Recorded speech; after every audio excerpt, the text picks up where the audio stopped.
Bismillahirrahmanirrahim. Assalamualaikum warahmatullahi wabarakatuh. Waalaikumsalam. Innal hamdalillah nahmaduhu wa nasta'inuhu wa nastaghfiruh wa na'udzu billahi min shururi anfusina wa min sayyiati a'malina. Man yahdihillahu fala mudilla lahu wa man yudlil fala hadiya lahu. Ashhadu an la ilaha illallah wahdahu la syarika lahu wa ashhadu anna Muhammadan 'abduhu wa rasuluh. Ya ayyuhalladzina amanu taqullaha haqqa tuqatih wa la tamutunna illa wa antum muslimun. Ya ayyuhan nasu taqu rabbakum alladzi khalaqakum min nafsin wahidah wa khalaqa minha zawjaha wa batha minhuma rijalan katsiran wa nisaa'a wattaqu Allaha alladzi tasaaluna bihi wal arham innallaha kana 'alaykum raqiba. Ya ayyuhalladzina amanu taqullaha wa qulu qawlan sadida yuslih lakum a'malakum wa yaghfir lakum dhunubakum wa may yuti'illaha wa rasulahu faqad faza fawzan 'azima. Amma ba'd, fa inna asdaqal hadithi kitabullah wa khairul hadi Muhammadin sallallahu alaihi wasallam wa syarrul umuri muhdatsatuha wa kullu muhdatsatin bid'ah wa kullu bid'atin dhalalah wa kullu dhalalatin fin nar. Jamaah yang dirahmati oleh Allah Subhanahu wa taala, kita kembali untuk sama-sama mengkaji, mendengarkan ayat-ayat Allah Subhanahu wa taala dan hadis Nabi sallallahu alaihi wasallam, terutama hal-hal yang berkaitan tentang akidah, dengan kitab Minhaj al-Firqatin Najiyah atau Minhaj al-Firqatin Najiyah wa Ta'ifatil Mansurah yang dikarang oleh Syekh Jamil Zain rahimahullah ta'ala. Kita masih sampai dalam pembahasan bahaya kesyirikan atau kerusakan-kerusakan, dampak buruk yang diberikan atau yang disebabkan oleh kesyirikan ini. Kemudian poin yang kelima, beliau rahimahullah ta'ala mengatakan tentang bahaya kesyirikan ini. Asyirku yu'attilul amal an-nafi'ah. Kesyirikan ini akan menelantarkan amalan-amalan saleh atau membuat orang untuk beramal saleh itu malas karena kesyirikan ini. Ini yang amalan saleh tidak dipilih, namun amalan yang buruk dia pilih. Ya, mengabaikan amalan-amalan saleh itu, ini diantara sebab disebabkan oleh kesyirikan. Kenapa? Li'annahu yu'allimu atba'ahu al-i'timada 'ala al-wusata wa syufa'i. Karena kesyirikan ini mengajarkan pengikutnya atau pelakunya atau orang yang berbuat syirik itu bersandar kepada perantara-perantara atau pemberi-pemberi yang mereka anggap syafaat. Cukuplah kita sholat ibadah ini, yang kan ada nanti syafaat kita, ada perantara-perantara yang langsung kepada Allah Subhanahu wa taala. Fa yatrukuna al-amal as-salihah, sehingga dia meninggalkan amalan saleh. Bahkan kita pernah mendengar, bahkan ketemu mungkin orang-orang yang mengaku sudah amal soleh, sudah sholat besar, mereka tinggalkan dikarenakan kesyirikan. Sholat ditinggalkan, bahkan haji ditinggalkan dengan meyakini bahwasanya saya sudah tingkatan tinggi, haji saya sudah haji, ini melebihi haji, martabat ma'rifah dan seterusnya. Ini amal saleh mereka tinggalkan. Wa yartakibuna dzunuba, kemudian mereka terjatuh ke dalam dosa dan maksiat. Seperti contohnya tadi, sudah meninggalkan amal saleh, jatuh dalam kemaksiatan. Muqtaqidina anna haula'i, mereka meyakini ya bahwasanya orang-orang yang mereka anggap Tuhan atau sekutu-sekutu yang mereka jadikan sekutu tandingan bagi Allah Subhanahu wa taala, sayasfa'una lahum indallah, mereka akan memberikan syafaat di sisi Allah nanti pada hari kiamat. Ya. Wa hadha i'tiqad al-arabi qabla al-islam. Ini adalah keyakinan orang-orang Arab jahiliyah sebelum Islam. Ya, mereka membuat perantara-perantara karena orang-orang jahiliyah dahulu dalam masalah rububiyah mereka meyakini Allah sebagai pencipta. Adapun sesembahan-sesembahan yang ada itu hanya perantara yang membawa mereka ke ridha Allah Subhanahu wa taala. Ya, bagaimana persaksian mereka yang disebutkan dalam Al-Qur'an, "Ma na'buduhum illa liyuqarribuna ila Allahi zulfa", kata mereka. Kami tidak beribadah kepada patung-patung atau berhala-berhala ini.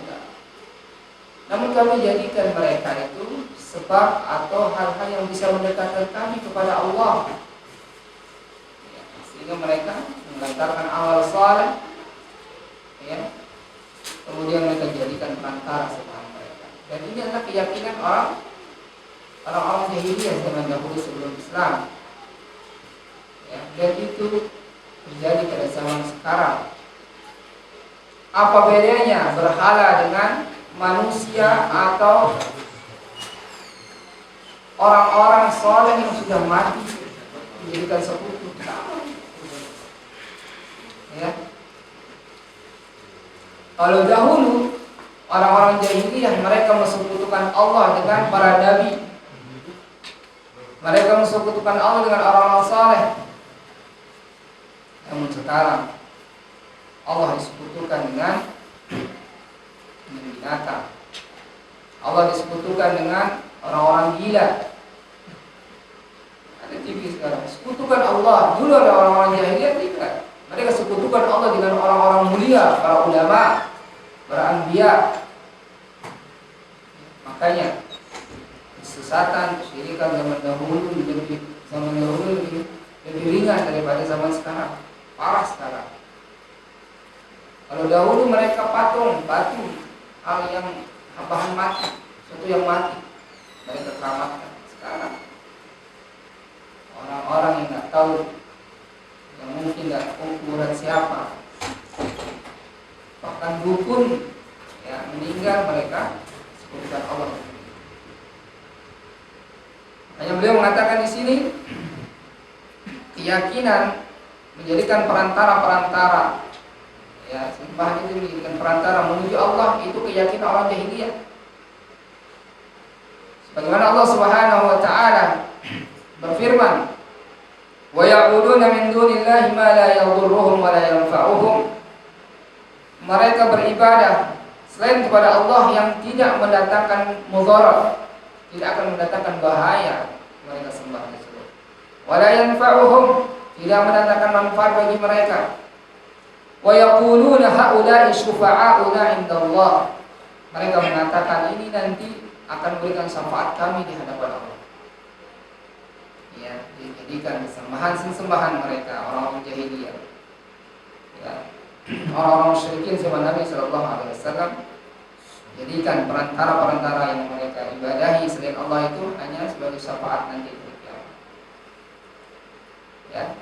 Ini Allah Subhanahu wa taala kabarkan dalam surah Yunus. Haula'i syufa'auna 'indallah. Qul atunabbi'una Allah bima la ya'lamu fis samawati wala fil ardi subhanahu wa ta'ala amma yusyrikun, surah Yunus. Katakanlah wahai Muhammad, ya, kepada mereka, apakah kalian akan mengabarkan kepada Allah apa-apa yang Allah tidak tahu di langit dan di bumi? Maha suci Allah dari semua hal itu, dari apa yang mereka sekutukan. Ya, ini keyakinan orang-orang jahiliyah. mereka jadikan perantara, mereka jadikan sesembahan mereka hanya sebagai perantara. Saat ini sebagian orang mensekutukan Allah bukan dijadikan perantara sesembahan itu, namun dijadikan tujuan dan sesembahan sekaligus. Parah. Dia minta langsung kepada sembahan tersebut. Ya, seperti itu. Wa haula'in nasara alladzina ya'maluna al-munkarat. Orang-orang Nasrani yang mereka mengamalkan kemungkaran-kemungkaran, terjatuh ke dalam kesyirikan, dalam dosa. Orang-orang Nasrani mu'taqidina anna al-Masihah qad kafara anhum al-khataya hatta suliba bi za'mihim. Orang-orang Nasrani melakukan kemungkaran, dosa-dosa besar. Dia tahu ini dosa orang Nasrani. Ada dalam kitab Injil. Dia tahu ini dosa, mencuri dan seterusnya. Kenapa dilakukan? Mereka memiliki keyakinan bahwasanya Al-Masih yaitu Isa alaihissalam akan menjadikan penebus dosa mereka. Isa yang akan menghapuskan dosa-dosa mereka dari perantara kesembahan itu. Sampailah mereka salib karena mereka sangka bahwasanya Nabi Isa dijadikan penebus dosa, pembuat atau penghapus dosa. Ba'dul muslimin, ada sebagian kaum muslimin kata beliau, yatrukuna al-wajibat. Banyak kaum muslimin meninggalkan kewajiban-kewajiban. Wa yaf'aluna al-muharramat. Kemudian mereka melakukan keharaman, ya. Melakukan keharaman. Kemudian wa ya'tamiduna ala syafa'ati rasulihim lidukhulil jannah. Mungkin pernah kita mendengar sebagian kaum muslimin mereka melakukan dosa, ya, dan dia tidak merasa bersalah melakukan dosa. Biasa saja. Karena apa? Ada keyakinan di situ bahwasanya dia bersandar kepada syafaat Nabi sallallahu alaihi wasallam. Kan ada syafaat Rasul. Nanti kita akan diberikan syafaat untuk masuk surga. Benar tidak? Benar ada syafaat Rasul sallallahu alaihi wasallam, namun ada syaratnya. Ya, semua syafaat itu dari Allah. Nabi sallallahu alaihi wasallam tidak memberikan syafaat dengan sendirinya. Namun harus ada izin dari Allah Subhanahu wa taala. Rasul minta izin kepada Allah untuk diberikan syafaat atau untuk memberikan syafaat kepada umatnya, Nabi izin. Bagaimana syafaatul uzma? Nabi sallallahu alaihi wasallam sujud lama minta untuk syafaat. Kalau Nabi sallallahu alaihi wasallam dengan sendirinya, dengan kehendaknya memberikan syafaat, ngapain Nabi sallallahu alaihi wasallam sujud lama-lama? Langsung aja umatnya dikasih masuk surga. Ini menunjukkan bahwasanya semua yang ada di dunia, keputusan-keputusan yang ada di dunia, keputusan-keputusan yang ada di akhirat, semua atas kuasa Allah Subhanahu wa taala. Benar, semua ada syafaat. Nabi memiliki syafaat, semua para nabi memiliki syafaat kepada umat. Orang-orang saleh memberikan syafaat kepada teman-temannya. Kita akan saling memberikan syafaat. Namun bukan begitu saja. Semua itu atas kehendak Allah Subhanahu wa taala. Ma'anna rasulahum al-karima yaqulu li bintihi Fatimah. Ya. Padahal Nabi sallallahu alaihi wasallam berkata kepada Fatimah, anaknya, langsung anak darah dagingnya. Apa kata Nabi sallallahu alaihi wasallam? Ya Fatimah binti Muhammad, salini min mali ma syi'ti. Wahai Fatimah binti Muhammad, mintalah kepadaku dari hartaku sesukamu. Ya. La adri anki min Allah syai'a, rahul Bukhari. Namun aku tidak mampu untuk menolongmu di hadapan Allah sedikit pun nanti. Dalam masalah agama, dalam masalah akidah, lebih-lebih tauhid, ya, tidak ada orang akan memberikan saling memberi syafaat. Semua nafsi-nafsi. Oleh karena itu para ulama menjelaskan syarat utama untuk mendapatkan syafaat Nabi Shallallahu Alaihi Wasallam ada tauhid, tauhid dengan Allah Subhanahu Wa Taala. Nabi Shallallahu Alaihi Wasallam tatkala ditanya oleh seorang sahabat, Man as'adun nasi bi syafa'atika yaumil qiyamah, ya Rasulullah, siapa yang paling bahagia yang akan mendapatkan syafaatmu pada hari kiamat? Apa kata Nabi Shallallahu Alaihi Wasallam? Orang yang paling bahagia mendapat syafaat pada hari kiamat adalah man qala la ilaha illallah mukhlishan min qalbihi, atau qala Nabi sallallahu alaihi wasallam. Orang yang mengucapkan kalimat la ilaha illallah ikhlas. Artinya kalimat tauhid, tidak mensekutukan Allah dengan suatu apapun. Ya. Dan juga Nabi sallallahu alaihi wasallam tatkala turun perintah untuk mendakwahkan keluarganya, Allah Subhanahu wa taala berfirman, "Wa anzir ashiratakal aqrabin." Berilah peringatan kepada keluarga terdekatmu. Tatkala ayat ini turun, Nabi sallallahu alaihi wasallam mengumpulkan semua keluarganya. Ya, dari yang kafir, dari yang musyrik sampai yang sudah Islam, yang sudah masuk Islam. Dikumpulkan dengan dia langsung sebut yang mengatakan ya ma'syaral Quraisy, wahai bangsa Quraisy, suku Quraisy, istaru anfusakum la aghni ankum minallahi syai'a. Ya, lindungilah dirimu dari api neraka. Ya. Karena aku tidak akan mampu melindungimu sedikit pun di hadapan Allah kelak. Artinya ibadah kepada Allah Subhanahu wa taala. Ini Nabi sallallahu alaihi wasallam. Ya Bani Abdul Manaf. Ya, Abdul Manaf ini adalah suku Nabi sallallahu alaihi wasallam, nama kakeknya. Yang semua keturunan Abdul Manaf ini adalah Ahlul Bait. Di situ Ahlul Bait semuanya. Sampai hari kiamat ada. Ya. Ya Bani Abdul Manaf, la aghni ankum minallahi syai'a.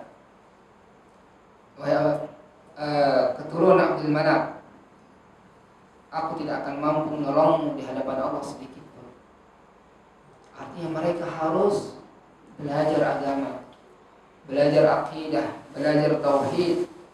Kemudian dia sebut ya Abbas bin Abdul Muttalib, satu-satu dia sebut, pamannya dia sebut. Ya, minta perlindungan sendiri kepada Allah Subhanahu wa taala. Sampailah hadis ujung tadi. Ya, ini sambungan hadis yang tadi.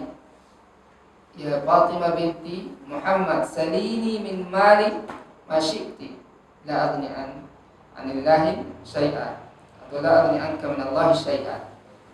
Sampai Nabi sallallahu alaihi wasallam memberikan wasiat kepada anaknya.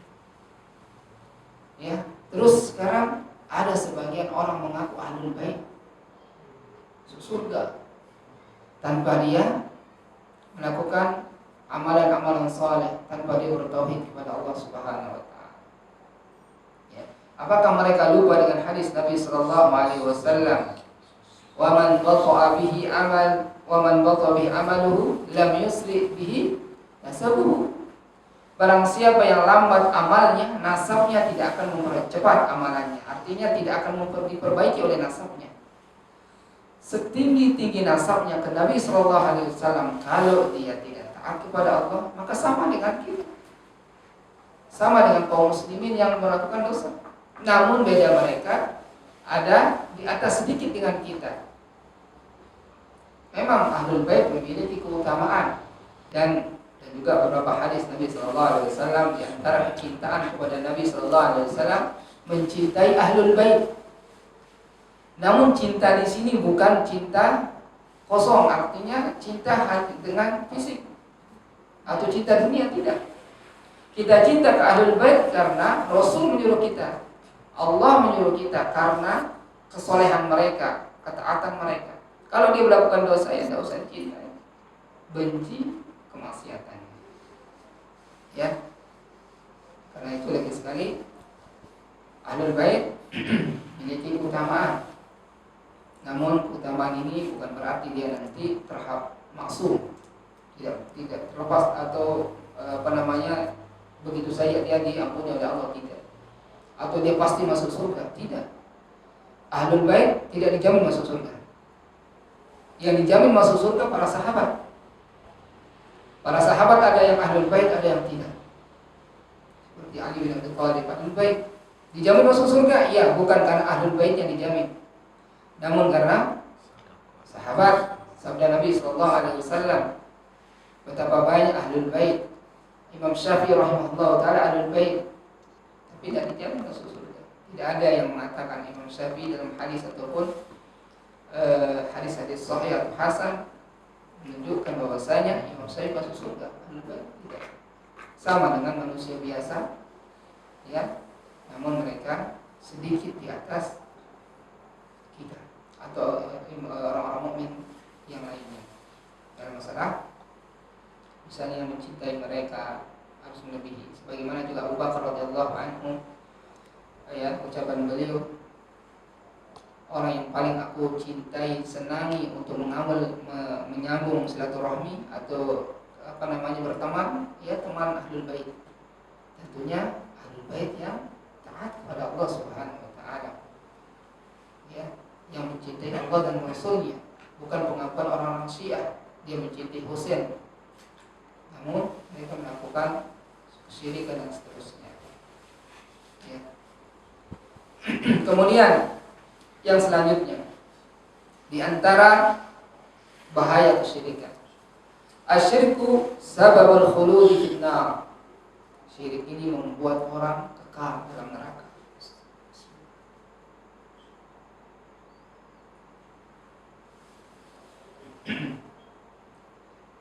Orang yang melakukan kesyirikan dan dia meninggal atas kesyirikannya, ya, syirik besar, maka dia kekal dalam neraka.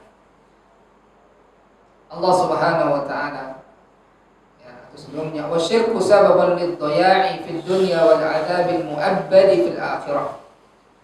Kesyirikan ini sebab, ya, menyia-nyiakan waktu, menyia-nyiakan amalan di dunia.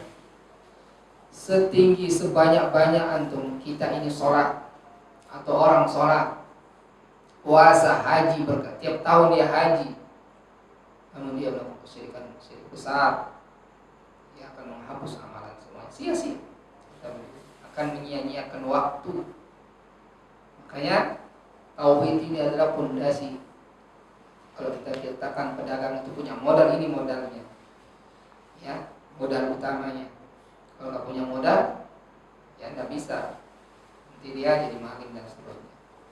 Wal adzabal mu'abbadi fil akhirah, ya, syirik ini akan menyebabkan datangnya azab yang abadi dalam akhirat, di akhirat. Itu neraka Allah Subhanahu wa taala. Bahaya.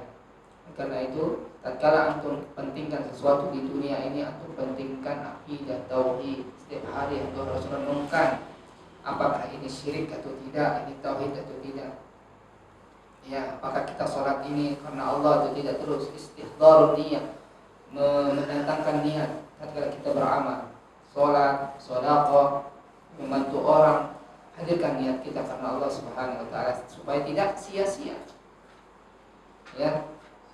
Qala ta'ala, Allah Subhanahu wa taala berfirman, innahu man yusyrik billah faqad harramallahu 'alaihi al-jannah wa ma'wahu an-nar wa ma lidh-dhalimin min ansar. Surah Al-Maidah. Sesungguhnya barang siapa yang melakukan kesyirikan, mensekutukan Allah Subhanahu wa taala, maka Allah akan haramkan dia surga, atas dia surga. Allah akan haramkan masuk surga. Dan tempatnya di neraka. Dan tidaklah bagi orang yang zalim itu penolong.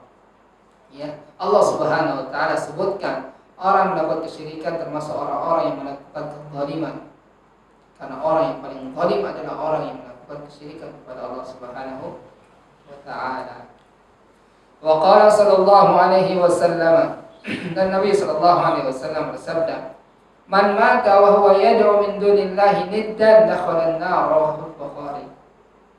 Barang siapa yang meninggal, ya, dalam keadaan dia beribadah selain kepada Allah, dia mensekutukan Allah Subhanahu wa taala, maka dia akan masuk neraka. Hadis ini riwayatkan oleh Imam Bukhari. Ini bahaya kesyirikan. Cukuplah sebagai renungan kita bahwasanya kesyirikan ini akan mempersulit kita di akhirat, di dunia ini, menghapus amalan kita di dunia, sia-sia amalan kita ini. Ya. Namun banyak orang tidak perhatian, dia lebih mementingkan hal-hal yang luar, akhlak yang baik. Akhlak yang baik memang wajib kita pelajari.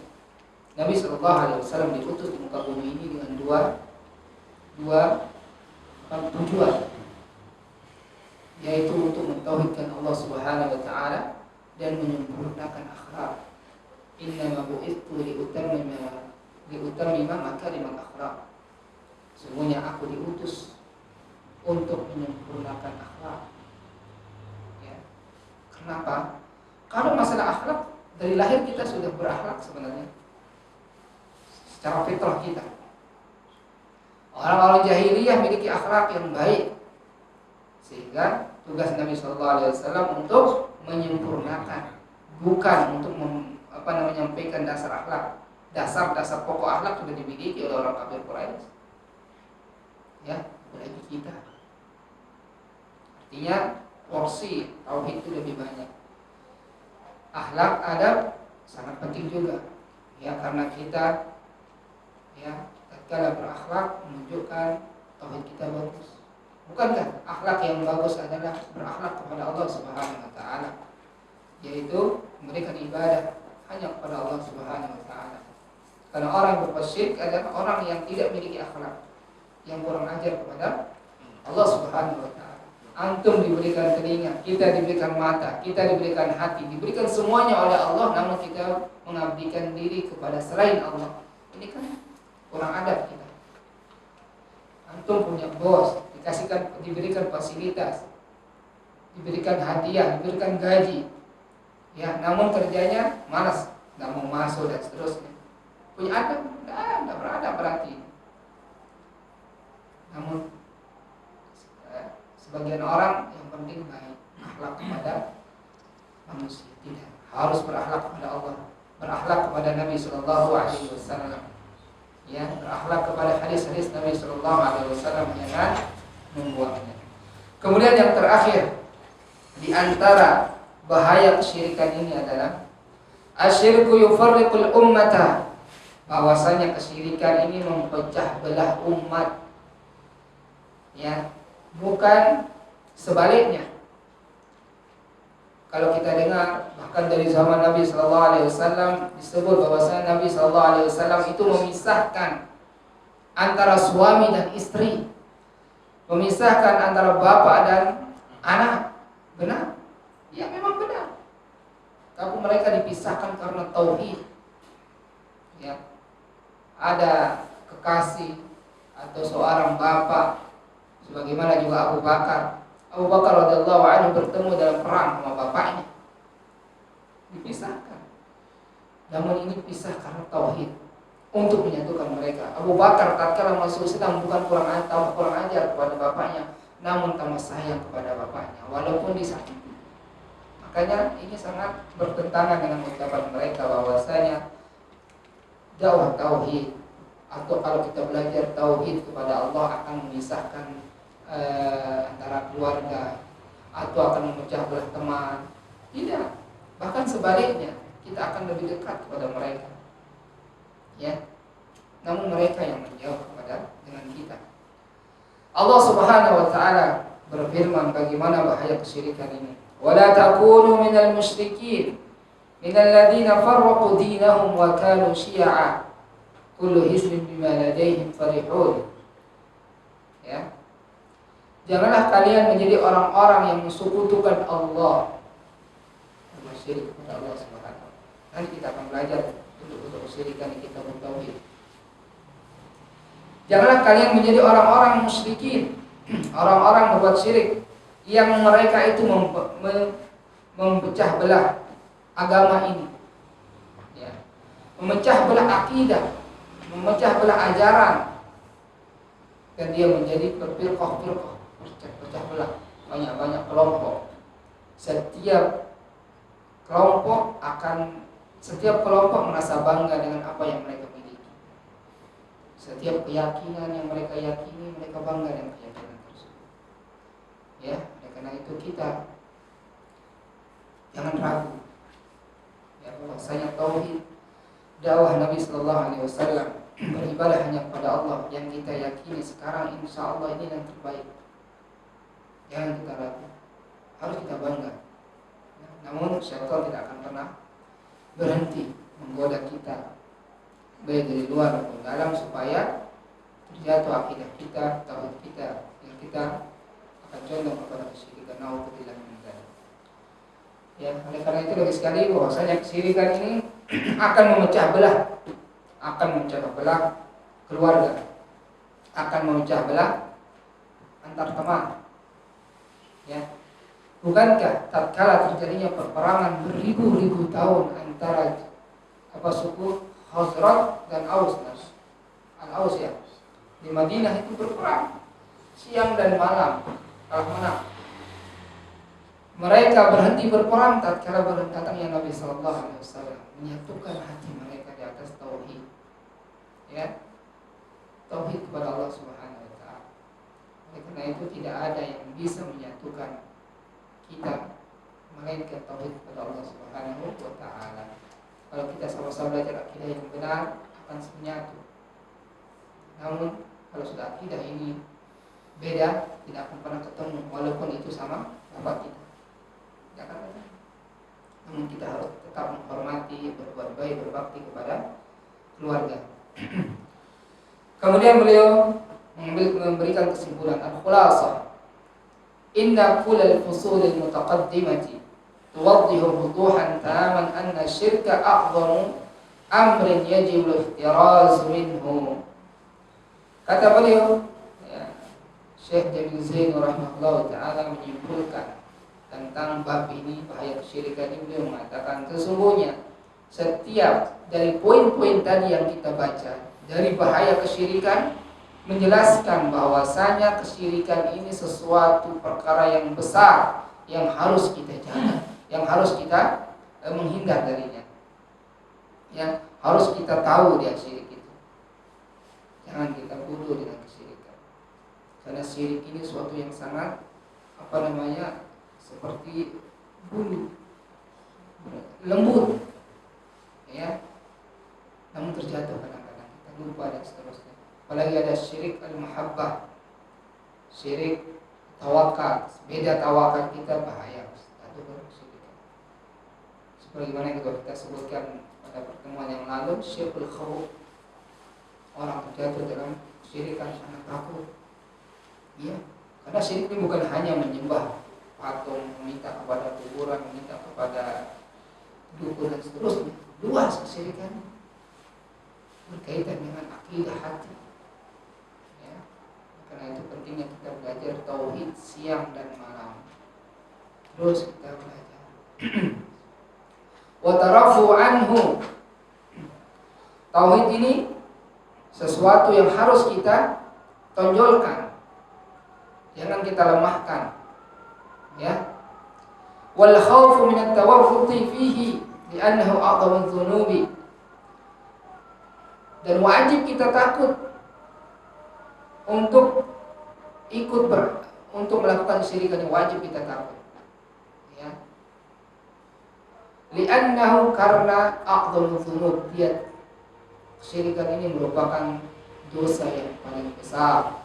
Li'annahu yuhbitu kulla ma ya'maluhu al-'abdu. Li'annahu yuhbitu kulla ma ya'maluhu al-'abdu.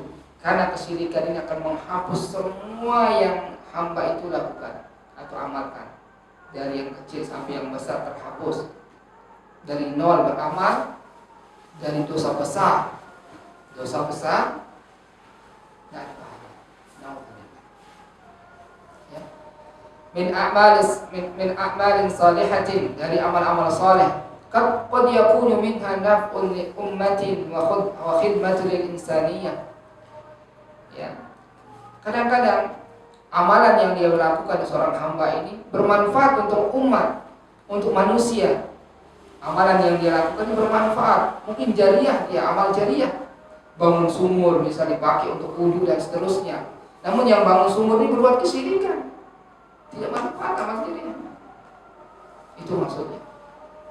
Bahaya. Antum bersedekah, berinfak, atau mengamal seorang dai mengajarkan ilmu, namun dia berbuat kesyirikan, tidak bermanfaat amal jariah. Selagi dia tidak lepas dari kesyirikan, harus bertobat, baru dia akan bermanfaat. Allah Subhanahu wa taala berfirman, "Wa qadimna ila ma amilu min amalin faj'alnahu haba'an manthura." Ya. Tatkala surah Al-Furqan, tatkala kami hamparkan, kami perlihatkan amalan-amalan mereka, ya, kami jadikan amalan mereka seperti buih di laut, tak ada manfaat. Ya, dia sangka amalan yang mereka lakukan baik, namun ternyata dihapus oleh Allah Subhanahu wa taala. Ayat ini, ya, diberikan dalam penjelasan oleh para ulama, ada dua penyebab amalan terhapus. Yang pertama kesyirikan, kedua, ya, melanggar aturan Allah, Rasul Sallallahu Alaihi Wasallam, melakukan kebid'ahan misalnya, hal-hal yang tidak diajarkan oleh Nabi Sallallahu Alaihi Wasallam. Dia ikhlas ibadah, dia ikhlas di sholat, dia ikhlas haji, namun tidak sesuai dengan apa yang diajarkan oleh Nabi Sallallahu Alaihi Wasallam, maka amalan haji atau ibadahnya tidak diterima. Ya. Kemudian yang kedua, ikhlas. Jadi dua-dua ini harus sejalan. Karena kita beribadah tidak hanya ikhlas, harus ada mutaba'ah. Ya, karena Nabi Sallallahu Alaihi Wasallam yang paling tahu tentang apa yang diinginkan oleh Allah, apa yang diinginkan oleh Allah Subhanahu Wa Taala, Rasul yang paling tahu. Sebagaimana kita atau orang memiliki ajudan yang paling tahu tentang bosnya ya ajudannya. Dan ini Allah putus langsung Rasul Sallallahu Alaihi Wasallam ke muka bumi ini untuk kita ikuti ajarannya, baik dalam masalah akidah, amaliyah, muamalah dan seterusnya. Kemudian bab yang selanjutnya, beliau mengatakan at-tawassulul masyru'.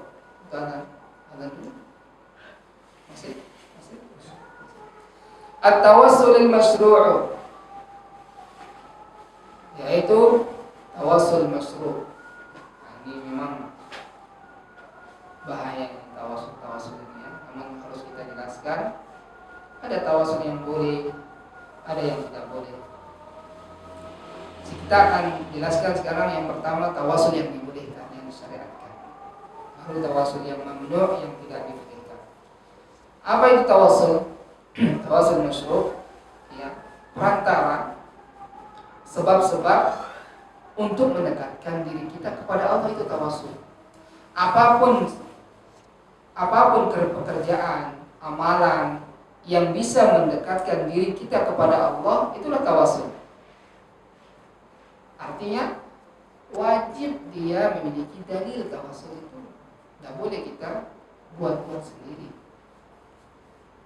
Ya.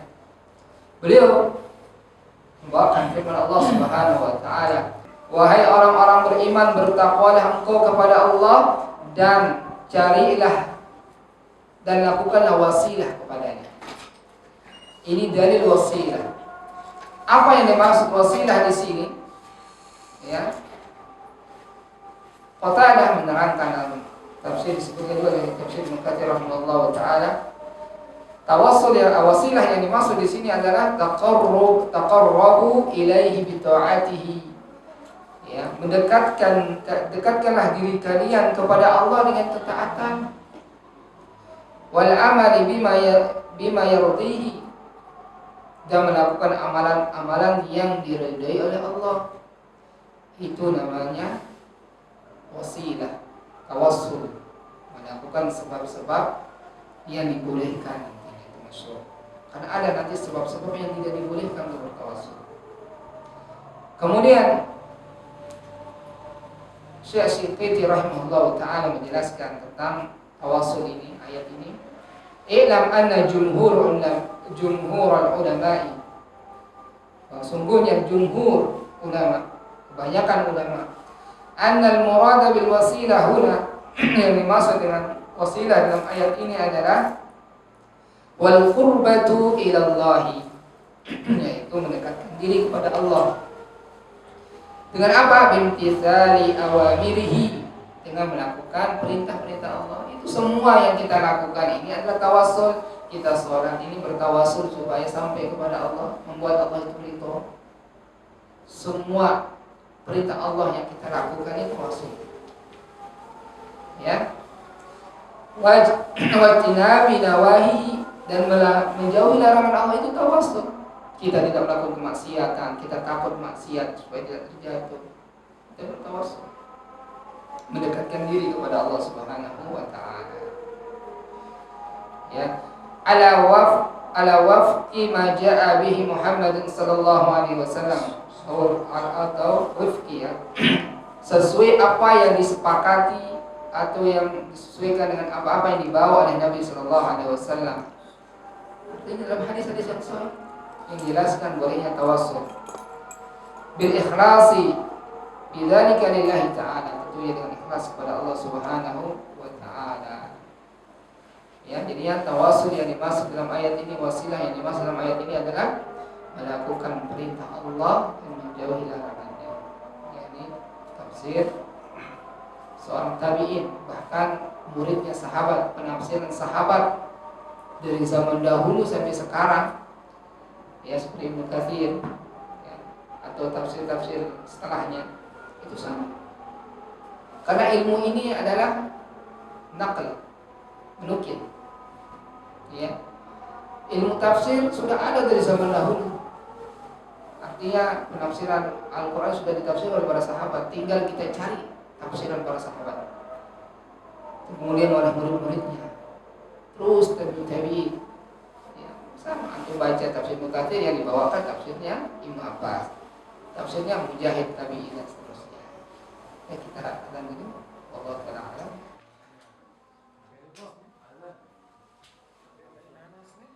Bismillahirrahmanirrahim.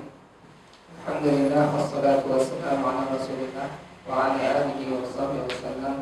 Ba'du.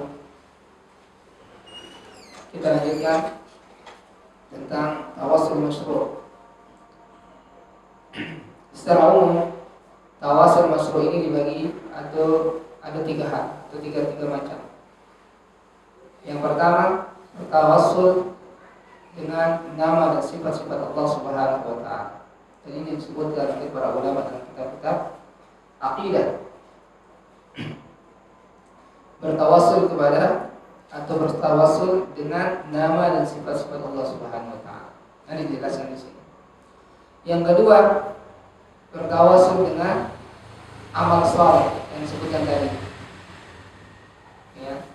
Sebagaimana juga nanti disebutkan ada orang yang pada zaman sebelum Nabi sallallahu alaihi wasallam mereka bertawassul dengan amalan saleh mereka. Mereka sebut amalan saleh mereka terkait tutup gua. Dia sebutkan bahwasanya dia di antara mereka ada yang berbakti kepada kedua orang tuanya. Dia sebutkan di hadapan Allah tentunya, bukan karena manusia kita cerita. Karena Allah. Ini di antara bertawassul dengan amal saleh. Kemudian yang ketiga, bertawassul dengan doa orang saleh. Ya. Orang-orang yang saleh itu pergi haji di tempat-tempat yang dikabulkan doanya, maka dibolehkan. Sebagaimana Umar radhiyallahu anhu bertawassul dengan paman Nabi sallallahu alaihi wasallam. Lebih lanjut nanti kita baca di secara umum tawassul dengan masyru'. Kita baca ucapan beliau rahimahullah ta'ala, wa tawassulul masyru' huwa alladhi amara bihi al-Qur'an wa kahahu Rasul sallallahu alaihi wasallam wa amila bihi as-sahabah wa lahu anwa' adidah ahammuha. Tawassul yang disyariatkan itu adalah apa-apa yang diperintahkan dalam Al-Qur'an, yang sudah dijelaskan dalam Al-Qur'an dan dikabarkan oleh Nabi sallallahu alaihi wasallam dan diamalkan oleh para sahabat. Ya.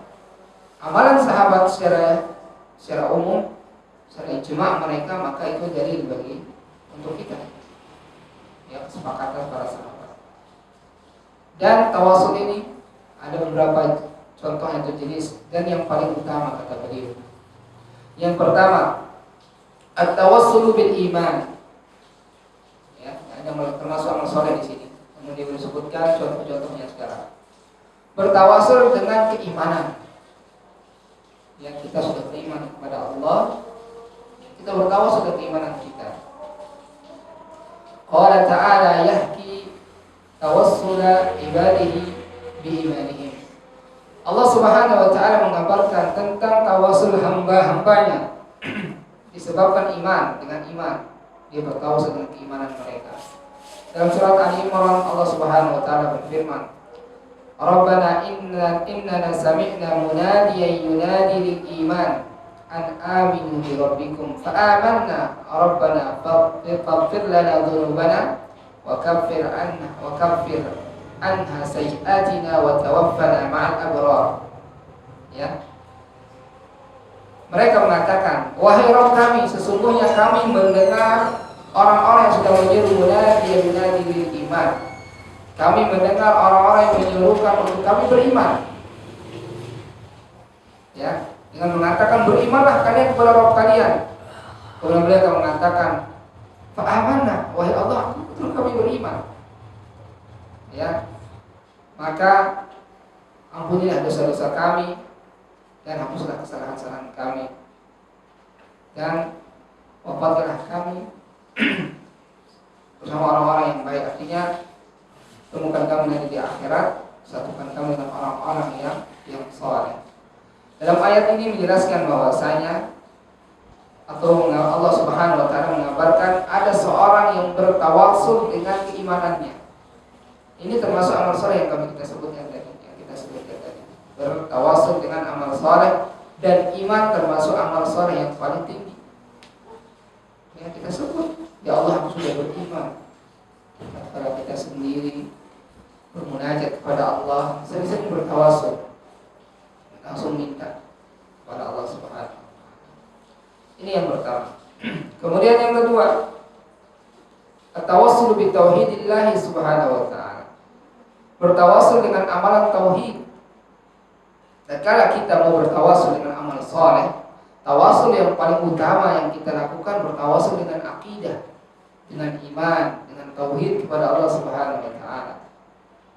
Ya, doa Yunus alaihi salam, sebagaimana doa Yunus alaihi salam hina ibtala'ahu al-hut, tatkala ditelan oleh ikan paus.